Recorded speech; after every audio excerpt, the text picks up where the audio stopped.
I'm making a custom backpack that's shaped like a gun. Yes, you heard me right. It's gonna have extra pockets, insane details, and let's just say a unique shape. You're probably asking yourself why, and fair enough. The short story is that I make a lot of stuff on my channel like jeans and hoodies, and I wanted a new challenge. And the long story I'll tell you as I start to make this thing, because I don't think I even know how much work I've got myself into, but at least let me explain my plan. I'm gonna create a pattern on pattern paper. This will help me perfect the unique shape of the bag before I start making it. And once I've got all of my pattern pieces made, I'm gonna start cutting them out of fabric and then sewing all of those pieces together.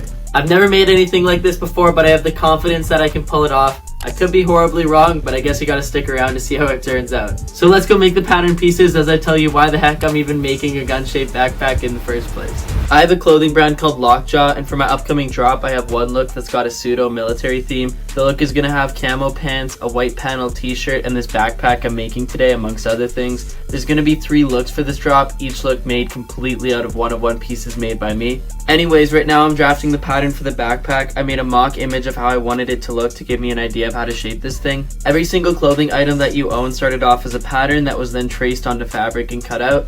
Patterns are basically the puzzle pieces that make up our clothes. When you're making a pattern, you have to remember to add a seam allowance so that you can sew the pieces together and add little markings called notches to help you line them up. If you guys are interested in this, let me know in the comments and I can make a whole video about pattern drafting. But for right now, I'm going to finish up the pattern for this bag after I take a quick F1 break. As you can see, I'm very happy with how the race is going. Whatever, he can't win them all. Despite that, I powered through this and finished up what I needed to get done. Alright guys, I'm done my pattern. I'm going to quickly explain what each piece is for and then we can move on to tracing them onto the fabric. This piece is the top of the gun. This piece is the bottom of the gun. All these pieces are panels that wrap around the gun to make it 3D. These pieces make the trigger area. These pieces make the pocket on the handle. And this piece makes the strap for the backpack. I'm using black denim for this bag. I gave my fabric a quick press to get rid of the wrinkles. Then I started block fusing my fabric. Fusing is the material that's in collars of t-shirts and things like that, and it gives them more structure. I have to say this is some of the worst fusing that I've ever used. Not a fan, but I'll talk more about how I got around that issue later. Now I was able to start tracing and cutting out my pattern pieces. When tracing out big pattern pieces on fabric, I use random items to hold down the corners so it doesn't shift around. Here I cut out the biggest piece, which is going to become the strap. Another trick is to fold the fabric over when you want to cut out 2 of the same piece. That being said, if the piece isn't symmetrical, you're going to end up with a mirror version, so keep that in mind. Now I went about tracing all the different panels that are going to form the width of the bag. These ones were pretty convenient to cut out because they all have the same width. I traced out the last couple pieces with chalk. I think you can get an idea of how this bag is going to look based off of the shapes I'm working with. But anyways, I finished that up and it's time to put the pieces together. Alright, I'm done cutting out all of my pieces. Really quick, I'm going to go over what each group of pieces are for to give you a better idea of what I have to do, and then I'll start sewing them together. These pieces form the outer panels that give the bag its unique shape. These pieces will form the trigger area. These pieces will form the pocket on the handle. These pieces will form the width of the bag, and this piece will become the strap.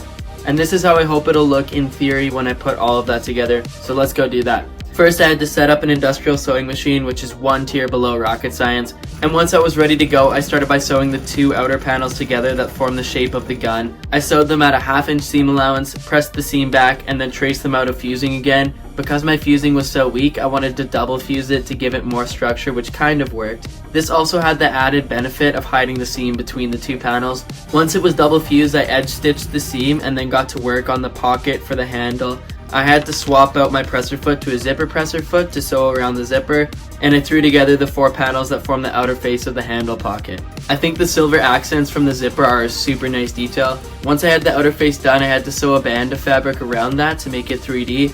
I pressed that all out to make it nice and crispy, gave it a nice edge stitch to lock that in, and this is how the pocket looks. Now it was time to sew it onto the outer panel, which was the bane of my existence. It was so hard because I had to enter through the gap created by the zipper, otherwise there was no way for me to sew inside the pocket, if you get what I mean. The problem was it kept shifting on me while I was sewing, and it was so contorted that I couldn't figure out what the proper orientation of everything should be. So I had to seam rip the little progress that I did make and decided to hand stitch it in place and then go with the sewing machine. But I hate hand stitching. I can't do it for the life of me. It takes so long to do. It's a waste of time. Like, props to you guys who can sit down and hand stitch and not lose your minds after 15 minutes. I'm not one of those people. So as soon as it was at the point where I felt I could machine sew again, I was back at it. This was one of the most difficult sections I've ever sewn, but I'm not gonna lie, I think it came out pretty clean. Now I started on the strap, pressing it into shape.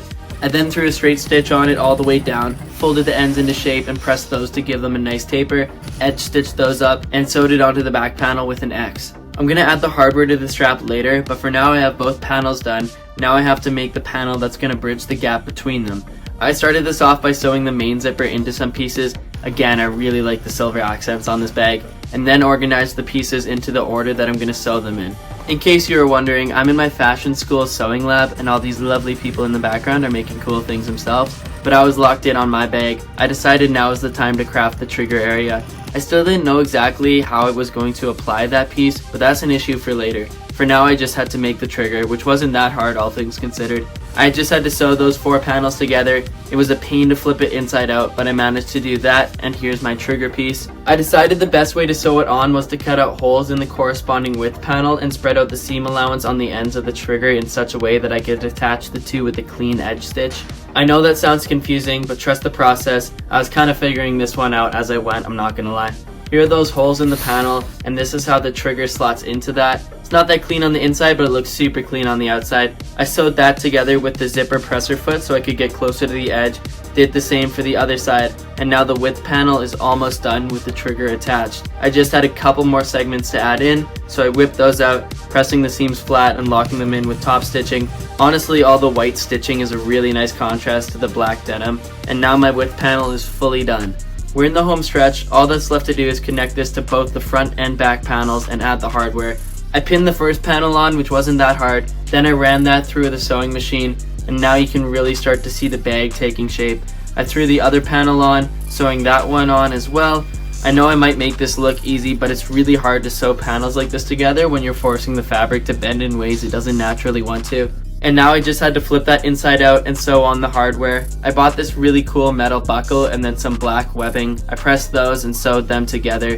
The webbing makes the strap length adjustable, which is awesome. And with that, I'm almost finished the bag. Alright guys, I finished sewing the bag, but it's not quite holding its shape like I wanted it to. And I've spent so much time on this project that I want to perfect it and make it the best that I possibly can. So I have 2 ideas on how I can make the bag more structured. The first is to add metal wiring into the seam allowance on the inside to give it some more structure, and the second idea is to 3D print a shell to insert into the bag to make it hold its shape. There's pros and cons to each, but I think I'm gonna go with the 3D printing option. Hopefully this turns out like I think it will. Let's go do some 3D designing and make a shell to place inside the bag. The 3D printers that I'm going to be using have a build plate that's 10 inches by 10 inches, so I have to split up the gun support structure into a few sections. I would have had to do this anyway so that I could fit the pieces into the bag through the top. The photo of the pattern that I was working with was drawn on an inch grid system, so I used that to scale a 10-inch box, which I then used to help me decide where to make the incisions in the structure. I traced out the exterior of the gun into appropriate sections in Illustrator and Photoshop, and then I converted those JPEG files into SVG files and brought those into Tinkercad. I brought 2 versions in, one with a 10-inch box around it so that I could scale it appropriately, and the other file without the box that I matched up to the scale of the one with the box so that it would be the appropriate size. I know it sounds a little confusing, but it all works. I then submitted my files to be printed and went to go pick them up from my university's 3D printing lab where they were done. They cost me a pretty penny, but it'll be worth it. Alright guys, I picked up my 3D printed parts and I'm almost done the bag. All that's left to do is for me to put these into the bag, glue them together, and then I'll be able to show you guys the final reveal. Here's the pieces of the support structure. They weigh about 2 pounds. I started off by putting the handle piece in. I also printed these smaller plates to help me join the larger sections together. I coated 1/2 of that in super glue and attached that inside the bag. I then went to work attaching some more panels at the back of the bag. I really wanted to make sure the structure would stay together, so I used a whole bottle of super glue to join any 2 sections together. I probably went through about 10 bottles of super glue. Anyways, this was kind of hard to film because how do I film inside of the bag? I added all the panels, my desk was coated in super glue, but it's okay because that means that we're finally done in the bag.